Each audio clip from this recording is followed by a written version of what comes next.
जब हम अपना बिजनेस इस्टेब्लिश करके अच्छी खासी वेल्थ क्रिएट कर लेते हैं तो हम लोन्स लेके ज्यादा से ज्यादा पैसे बना सकते हैं, जिसे फाइनेंशियल लेवरेजिंग कहा जाता है। फाइनेंशियल लेवरेज को हम आसान भाषा में एक एग्जांपल से समझते हैं। मान लीजिए कि आपके पास 2 लाख रुपए हैं और आपको किसी बिजनेस में 20% की ग्रोथ अपॉर्चुनिटी दिखाई दे रही है। अब अगर हम 2 लाख रुपए इस बिजनेस में लगाते हैं तो इसका 20% हुआ 40,000 रुपए और इतना हमें रिटर्न मिलेगा। बट वहीं पर अगर हम 8% का इंटरेस्ट रेट पर 18 लाख रुपए का एक लोन लेते हैं और इसमें अपने 2 लाख ऐड करके इसी सेम बिजनेस में इन्वेस्ट करते हैं तो हमें 20% ऑफ 20 लाख यानी 4 लाख रुपए का रिटर्न मिलेगा। और इस 18 लाख के लोन पर हमें 1,44,000 का इंटरेस्ट पे करना पड़ेगा। यही इंटरेस्ट पे करने के बाद भी हमें 2.5 लाख रुपए का एक्स्ट्रा प्रॉफिट हो रहा है और इसी को फाइनेंशियल लेवरेजिंग कहा जाता है। बेसिकली इसमें हमने अपने कैपिटल को मैक्सिमाइज करने के लिए लोन का इस्तेमाल किया है ताकि हम एक बड़ा अमाउंट इन्वेस्ट कर सके और इस पर हमें ज्यादा से ज्यादा रिटर्न मिले। लेकिन इसमें रिस्क भी बहुत ज्यादा है। अब हम 4 ऐसे तरीके देखते हैं जिससे अमीर लोग पैसों को लेवरेज करके और भी ज्यादा अमीर बनते हैं।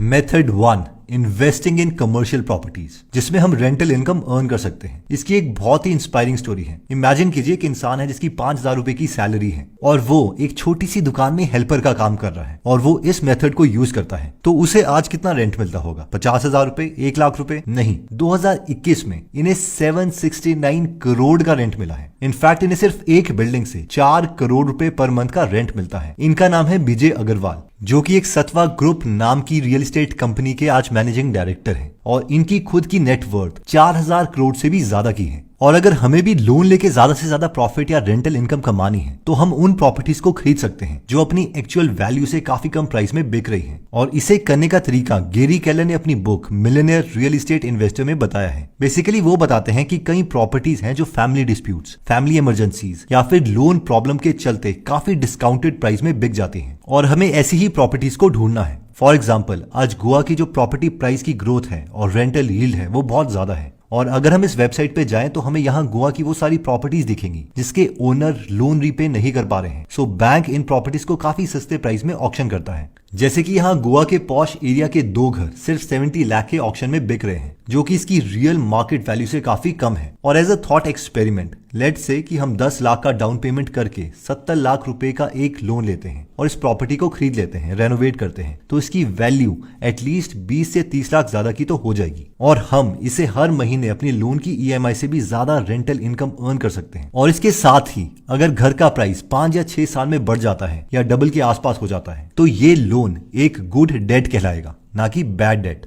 गैरी केलर ने अपनी इस बुक में और भी बहुत ज्यादा एग्जांपल दिए हैं जो कि आप गीगल एप्लीकेशन में जाके सुन सकते हैं। गीगल ऐप में 200 से ज्यादा बुक समरीज फ्री में अवेलेबल है जिन्हें आप पढ़ भी सकते हैं और सुन भी सकते हैं। और हर हफ्ते हम इसमें एक फ्री बुक समरी ऐड करते रहते हैं। तो अगर आप इस ऐप में इंटरेस्टेड हैं तो इसका लिंक मैं डिस्क्रिप्शन और फर्स्ट कमेंट में दे दूंगा। एनीवेज, देखिए, रियल एस्टेट में अपॉर्चुनिटीज इतनी ज्यादा है कि इवन बिलियनर्स भी लोन लेके रियल एस्टेट इन्वेस्टिंग से पैसा कमाते हैं। जैसे कि लॉन मस्क ने पिछले कुछ साल में कैलिफोर्निया में 7 प्रॉपर्टीज खरीदी जिसके लिए उन्होंने बैंक से लोन लिया और हाल ही में उन्होंने इन सभी प्रॉपर्टीज को सेल कर दिया जिसमें उन्हें $25 मिलियन का प्रॉफिट हुआ।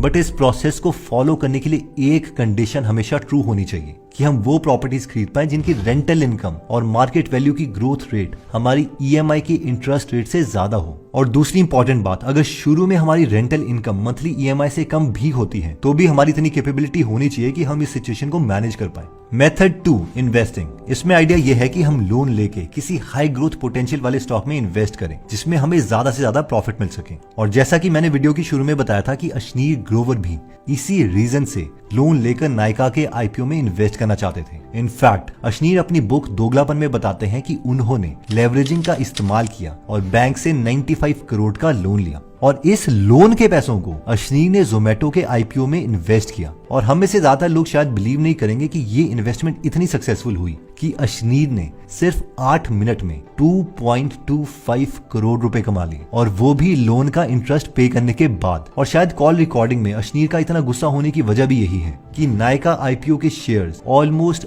80% गेन के साथ लिस्ट हुए थे और अगर उन्हें टाइम में लोन मिल जाता तो उनके पैसे ऑलमोस्ट डबल हो जाते। बट लोन लेके इन्वेस्टिंग करने में जितना ज्यादा प्रॉफिट है इसमें रिस्क भी उतना ज्यादा है। ऑल्सो जहां अश्नीर जैसे इन्वेस्टर्स के पास मिलियंस ऑफ डॉलर्स की वेल्थ है, वहीं दूसरी तरफ हम जैसे मिडिल क्लास इन्वेस्टर अगर थोड़ी बहुत वेल्थ इकट्ठा कर भी लेते हैं तो भी हम लोन लेके स्टॉक मार्केट जैसी रिस्की जगह में इन्वेस्ट नहीं कर सकते, क्योंकि हम में से ज्यादातर लोगों को नॉलेज भी कम है और साथ में चांसेस भी यही है कि इससे हमारे सारे पैसे डूब जाएंगे। मेथड 3, बट अगर हम रियल इस्टेट और स्टॉक की उतनी नॉलेज नहीं रखते हैं तो हम लेवरेजिंग का इस्तेमाल अपने बिजनेस प्रॉफिट्स को बढ़ाने के लिए कर सकते हैं। और इसमें दो तरीकों से हम लोन लेके अपने बिजनेस को एक्सपैंड कर सकते हैं। पहला तरीका यह है कि जैसे हाल ही में मुकेश अंबानी ने $5 बिलियन का एक लोन लिया, जो अब तक की हिस्ट्री में इंडिया का सबसे बड़ा कॉर्पोरेट लोन है। बेसिकली उन्होंने ये लोन अपने बिजनेस को एक्सपैंड करने के लिए और पूरे देश में 5G नेटवर्क को बढ़ाने के लिए लिया है। इवन वेदांता ग्रुप के चेयरमैन और फाउंडर अनिल अग्रवाल भी ये बताते हैं कि कैसे जब वो अपना माइनिंग बिजनेस ग्रो करना चाह रहे थे तो उन्हें कोई 50 लाख का लोन भी नहीं दे रहा था। तो अनिल अग्रवाल जी ने धीरूभाई अंबानी जी को अप्रोच किया और उन्हें एक पार्टी में बुलाकर उस बैंक के मैनेजर से मिलवाया, जिसके बाद वो बैंक मैनेजर इतना इंप्रेस्ड हो गया कि उन्होंने अनिल अग्रवाल जी को 50 लाख का लोन दे दिया। और आज वेदांता ग्रुप इंडिया की सबसे बड़ी माइनिंग कंपनीज में से एक है और अनिल अग्रवाल जी खुद एक बिलियनर है। सो अगर हमें अपने एग्जिस्टिंग बिजनेस में स्कोप दिखता है और अगर हमें इसमें लोन का इंटरेस्ट रेट से डबल या इवन ट्रिपल वाली ग्रोथ अपॉर्चुनिटी दिखती है तो हम भी लोन लेके अपने बिजनेस को एक्सपैंड कर सकते हैं। आइए इस पे एक थॉट एक्सपेरिमेंट करते हैं। अगर हमारा एक रेस्टोरेंट का बिजनेस है जिसकी ग्रोथ बहुत ही अच्छी है, इतनी अच्छी कि इवन किसी दूसरे टाउन या एरिया में भी हमारे लिए डबल ग्रोथ अपॉर्चुनिटी है, तो सिर्फ ऐसी सिचुएशन में हम अपना लोन लेके उस पर्टिकुलर टाउन या एरिया में अपने रेस्टोरेंट की एक और ब्रांच खोल सकते हैं ताकि हमें इस ग्रोथ अपॉर्चुनिटी का ज्यादा से ज्यादा फायदा मिले। सेकंड, एक बार अगर हमारा एक पर्टिकुलर बिजनेस वेल एस्टेब्लिश्ड और सक्सेसफुल हो जाता है तो हम लोन लेके किसी दूसरे बिजनेस में भी पैसे इन्वेस्ट कर सकते हैं या फिर उन्हें पूरी तरह से बाय आउट भी कर सकते हैं। इस प्रोसेस को लेवरेज्ड बाय आउट कहा जाता है। कई बिलियनियर्स इसे यूज करके दूसरे प्रॉफिटेबल कंपनीज को एक्वायर करते हैं। फॉर एग्जाम्पल, गौतम अदानी को जब सीमेंट इंडस्ट्री में ग्रोथ दिखी तो उन्होंने खुद का बिजनेस नहीं खोला, बल्कि उन्होंने ACC और अंबुजा सीमेंट को एक्वायर करने का प्लान बनाया और इसके लिए उन्होंने 32,000 करोड़ का लोन लिया। अब स्मॉल बिजनेस ओनर्स तो इतना बड़ा लोन नहीं ले सकते, बट इस मेथड को समझ सकते हैं और शायद कभी सही टाइम आने पर छोटे स्केल में हम इस आइडिया को इम्प्लीमेंट कर पाए।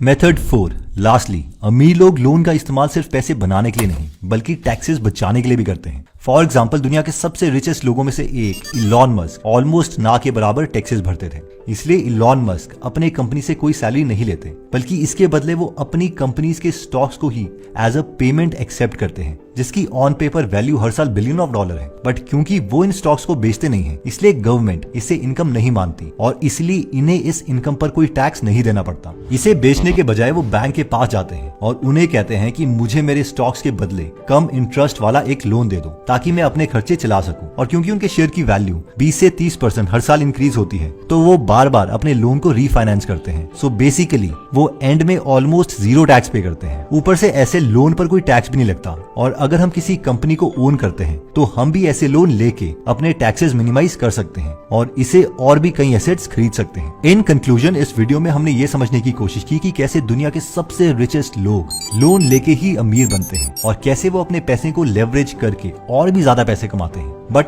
अगर हम मिडिल क्लास इंडियंस की बात करें तो हम में से ज्यादातर लोग लोन लेके ऐसे इन्वेस्टमेंट करने का रिस्क नहीं ले सकते। ज्यादा से ज्यादा या तो हम लोन का इस्तेमाल करके एक खुद का बिजनेस एस्टेब्लिश कर सकते हैं या फिर हम इसमें छोटे मोटे कमर्शियल प्रॉपर्टीज ले सकते हैं। इससे ज्यादा रिस्क लेने के लिए सबसे बड़ी प्रॉब्लम यह है कि हमारे पास उतनी नॉलेज नहीं है और हाँ, उतनी रिस्क कैपेबिलिटी भी नहीं है। इसलिए मेरे ओपिनियन में सबसे पहले तो हमें खुद को एजुकेट करना चाहिए और बाद में थोड़ी बहुत इन्वेस्टमेंट करके अपने कम पैसों में मिस्टेक्स कर लेनी चाहिए ताकि